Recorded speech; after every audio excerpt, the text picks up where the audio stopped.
অন্যের জন্য শুভ কামনা করলে এটা ফিরে নিজের দিকে আসে, এটা খেয়াল রাখেন। এটা একটা লাইফ হ্যাকস শেয়ার করতেছি, আজীবন কাজে লাগবে।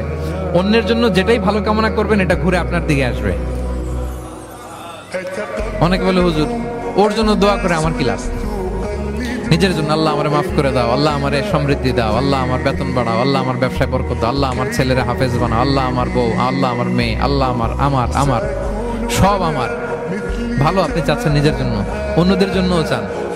আল্লাহ আমার সব ভাইদেরকে মাফ করো, আল্লাহ আল্লাহ আমার গোটা মুসলিম উম্মাকে তুমি বরকত দাও, কল্যাণ দাও, নেতৃত্বে আসার তৌফিক দাও, আল্লাহ সবাইকে সুস্বাস্থ্য দাও। এটা ফিরে আপনার দিকে আসবে। অন্যের জন্য শুভকামনা বহুগুণ বৃদ্ধি হয়ে নিজের দিকে রিটার্ন করে। বিষ্ণু সাল্লাল্লাহু এটাই বলেছেন, মা মিন আবদিন মুসলিমিন ইয়াদউ লিআখিহি বিযাহরিল গায়বি ইল্লা ক্বালা লাহুল মালাকু ওয়া লাকা বিমিসলিন।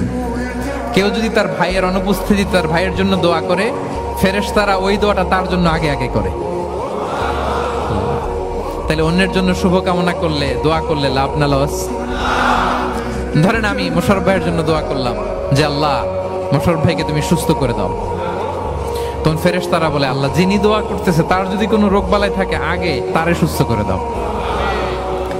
ধরেন আমি বেলায়েত ভাইয়ের জন্য দোয়া করতেছি, আল্লাহ বেলায়েত ভাইয়ের এই সমস্যা আল্লাহ তুমি দূর করে দাও, ফেরেশতারা বলবে আল্লাহ যিনি দোয়া করতেছে তার যদি এই সমস্যা থাকে আগে তারে এটা দূর করে দাও। ধরেন আমি দোয়া করলাম আল্লাহ আমার এই ভাই, আল্লাহ সে গরিব, তার অর্থের বড্ড অভাব, দারিদ্রতা, আল্লাহ তুমি আমার ভাইয়ের দারিদ্রতা দূর করো।